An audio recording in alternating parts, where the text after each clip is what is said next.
Ahoy, hoy, this is Scott, and I'm looking at Bitcoin again today. After yesterday's video on Bitcoin, it's absolutely fascinating to see a historically big move play out in real time, and there's huge learning opportunities. So, yesterday, we said that this this drop down here happened because the Bitcoin bulls failed here. It should have rallied here, instead it fell, and when something unexpected happens, it generally sets off a bigger move. Now, in yesterday's video, I said that we should find support, at least temporarily, around somewhere around here, which is the area of previous people bought. Now, why is that? That's because people are apes wearing shoes, and we don't think we're apes, and we emotionally anchor our idea of what great value is as to what people previously paid. So you can see here for 1, 2, 3, 4, 5, 6, like 12 trading days, people paid between 5,500 and 6,000, and so that is the new normal. So this is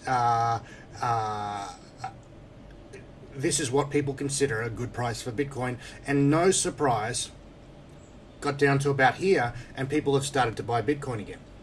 So we have an entirely expected bounce here. Now, the problem for Bitcoin bulls is that this bounce is consistent with a bull case, and it's consistent with a bear case. If Bitcoin was going to fall to 4,000 or so, it's still going to bounce here. In fact, it's almost every time going to bounce.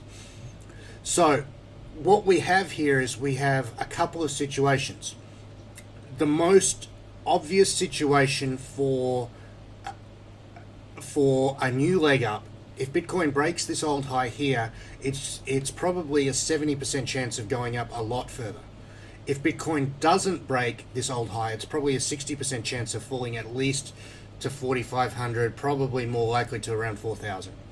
So those are the things that happen. Now, there's something really weird that's going on. If Bitcoin falls today and then goes up, that's actually more bullish. It increases the odds for a new leg up. Now, I want to show you something really cool here. Let's look at previous lows, like this one here. See how it went up, then came down, and then it's off to the races. Look at this one here. It went up, came down, now it's off to the races. Now, that's a technical concept called a retest. Now, if we go back to all these previous things here, look at this one. It went up, it went down for one day, now it's off to the races. With this low here, it went up, it went down for one day, now it's off to the races. See a fucking pattern here? Oh, look at this one. It went up, it went down for 2 days, now it's off to the fucking races. Alright, look at this one here. It's gone up 2 days, it's gone down one day, off to the fucking races. Oh, look at this one. We have a big low, we go up 2 days, we go down for one day, now we're off to the fucking races. Now, that is a really amazing concept to start really understanding how the psychology of lows works. So what happens here is we're having a little mini battle between buyers and sellers. Sellers have driven the price down, the buyers drive the price up. If the sellers give it their best shot here, so the sellers are going to sell as hard as they can. If they cannot drive the price down below here, then the sellers are exhausted. What happens when one side or the other side is exhausted? Just think of it just like a fight. So if one guy gasses out and he's given his best shots and now he's got nothing left, he's just going to be a punching bag for a while. And so that's what's happened here. The sellers have given it their best shot, that hasn't worked, and they're a punching bag for a while. The sellers have given it their best shot, it hasn't worked, and they're a punching bag for a while. So the bottom line is that you can't read a single thing into today's candle.